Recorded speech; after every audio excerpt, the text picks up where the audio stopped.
हम सीखेंगे लूका 6 का 37 से 38 तक। लूका 6 37 वर्स 38।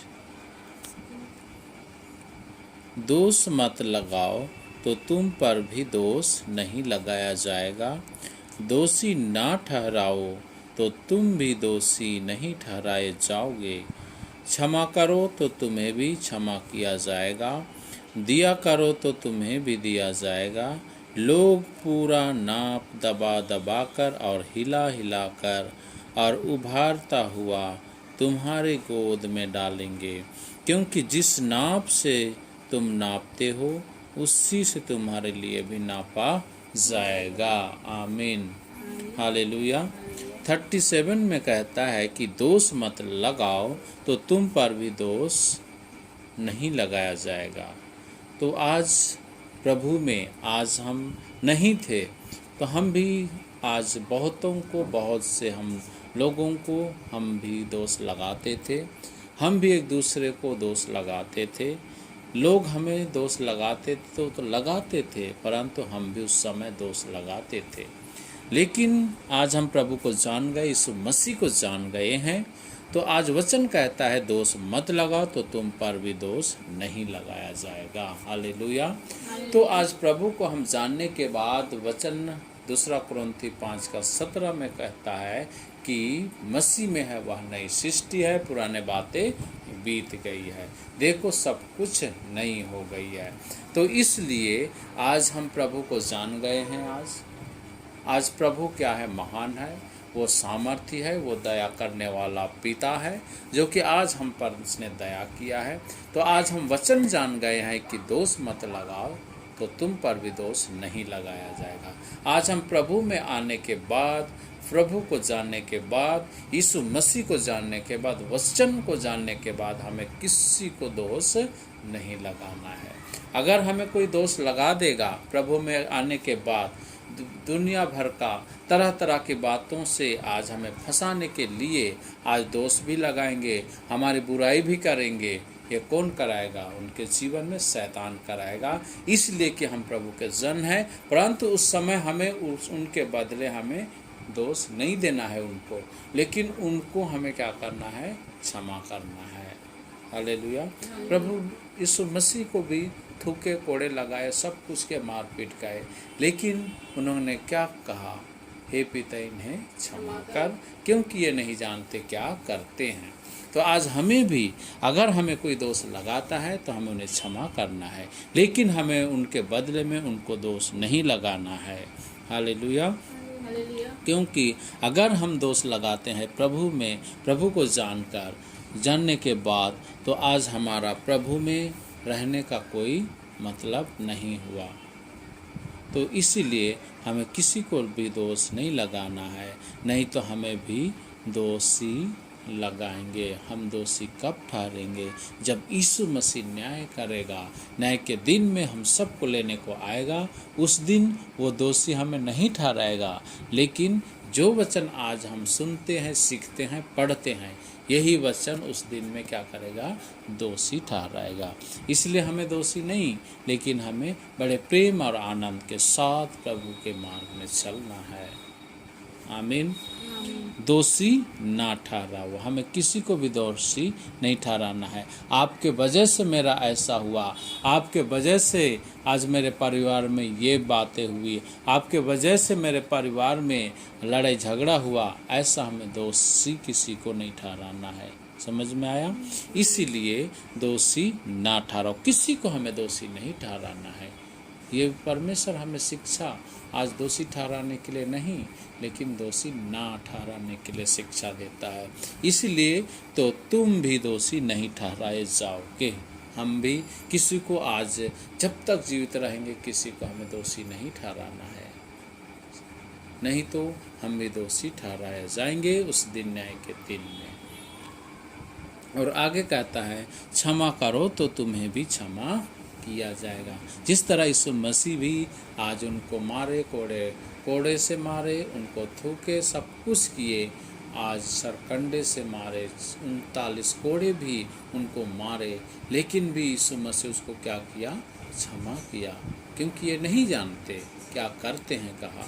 तो उसी प्रकार आज हमें भी क्या करना है? क्षमा करना है। कोई हमें दोष लगाता है तो उसको हमें क्या करना है? क्षमा करना है। जो हमारी बुराई करता है तो उसको हमें क्या करना है? क्षमा करना है। जो हमारी निंदा करता है, चुगली खाता है, तो उसको हमें क्या करना है? क्षमा करना है। वचन ये सिखाती है। हालेलुया।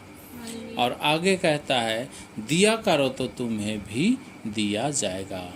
लोग पूरा नाप दबाकर और हिला कर उभरता हुआ तुम्हारी गोद में डालेंगे। देखो, ये परमेश्वर का आशीष है। लोग तुम्हारे गोद में आपके लिए क्या कैसे देंगे? हिला कर, दबा कर। इतनी भरपूरी का आशीष परमेश्वर आपको किसी के द्वारा जरिए, किसी के द्वारा, मनुष्य के द्वारा ही देगा, लेकिन देगा। वचन कहता है, इसलिए हमें दिया करना है, देना है। जो गरीब है, आज जिसके पास कपड़ा भी नहीं है, जिसके पास खाने को कुछ भी नहीं है, उनको हमें देना है।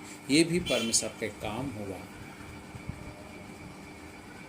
इसीलिए आज हम प्रभु को जान गए। अगर किसी को आज, चाहे वो प्रभु को जानता हो या नहीं जानता हो, तो उसको जो चीज़ की आवश्यकता है और अगर हमारे पास है तो हमें उसको क्या करना है? देना है। नहीं भी मांगता है लेकिन वो अपना मजबूरी बताता है, तो हम अपने तरफ से उसको देना है।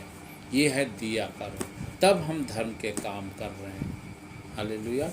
इसीलिए दिया करो तो तुम्हें भी दिया जाएगा। ऐसे लोगों को देंगे तो हमें परमेश्वर देगा हिला कर। लोग लिखा है, लेकिन लोगों के मन में परमेश्वर क्या करेगा? डालेगा, हिला कर, दबा कर। ये है परमेश्वर का भरपूरी का आशीष, ये है परमेश्वर का प्रेम, ये परमेश्वर का दया है।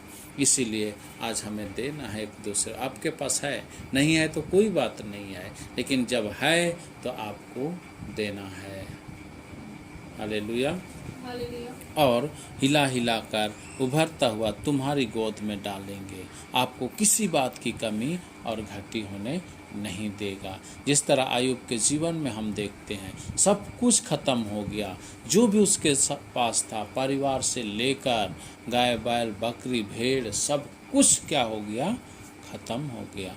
लेकिन भी अय्यूब, वचन कहता है, परमेश्वर का बुराई नहीं किया, परमेश्वर को दोष नहीं लगाया, परमेश्वर की निंदा नहीं किया। उस समय भी अय्यूब क्या किया? धन्यवाद किया। धन्य है परमेश्वर, जिसने दिया उसी ने लिया। मैं उसी का धन्यवाद करूँगा। उस घड़ी में भी आज अय्यूब ने क्या किया? परमेश्वर का धन्यवाद किया। अगर चाहता तो सब कुछ खत्म हो गया, मैं प्रभु के पास प्रभु में क्यों रहूँगा, वो छोड़ भी सकता था, लेकिन नहीं, वो परमेश्वर का प्रेम को, परमेश्वर का दया को, परमेश्वर के करुणा को, सब कुछ को उसने जान गया था। अंत में उसने प्रभु को नहीं छोड़ा, परमेश्वर को नहीं त्यागा, लेकिन उस समय भी धन्यवाद किया। और वचन कहता है कि परमेश्वर उसको क्या किया? डबल आशीष दिया।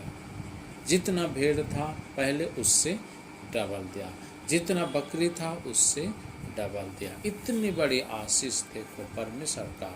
तो आज हमारे जीवन में भी विपत्ति संकट आएगी, आज हर प्रकार के लोग हमें दोष लगाएंगे, हमारी बुराई करेंगे, लेकिन उस घड़ी में भी हमें नहीं छोड़ना है। परमेश्वर मेरा सब कुछ करेगा।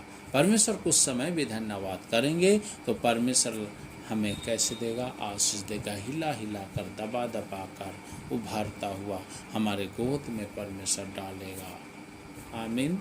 क्योंकि जिस नाप से तुम नापते हो उसी से तुम्हारे लिए भी नापा जाएगा। देखो, जिस नाप से तुम नापते हो उसी नाप से तुम्हारे लिए भी नापा जाएगा। आज हम अगर किसी को हम नहीं देते हैं, किसी के जीवन में कुछ आवश्यकता नहीं है, आवश्यकता है और हमारे पास देने को है और हम नहीं दे रहे हैं, तो हम क्या कर रहे हैं? नाप रहे हैं। तो उसी प्रकार हमारे लिए भी नापा जाएगा, परमेश्वर प्रसन्न नहीं होगा। अगर हम कहीं जाते हैं ऑटो रिक्शा में, अगर वो 50 मांग रहा है तो हम बोलेंगे मैं 30 दूंगा, तो उसमें भी हम क्या कर रहे हैं, उसमें नाप रहे हैं। तो हमारे लिए भी उसी प्रकार से नापा जाएगा। परमेश्वर भरपूरी का आशीष कैसे देगा? नहीं देगा। इसीलिए हम प्रभु को जानने के बाद हमें तन और मन से प्रभु की सेवा में लगना है, और हमें किसी को दोष नहीं लगाना है, लेकिन क्षमा करना है। अगर इसीलिए कहता है यदि तेरा बैरी भूखा हो तो उसे क्या कर, खाना खिला, प्यासा है तो पानी पिला। ये है वचन जो परमेश्वर का जीवित वचन। हमें आज क्या करना है, धर्म के काम करना है, अपने बैरियों से प्रेम रखो, इसीलिए कहता है। और जो हमारा बैरी है, जो हमारा शत्रु है, जो हमारी बुराई करते हैं, उससे क्या करना है, प्रेम करना है।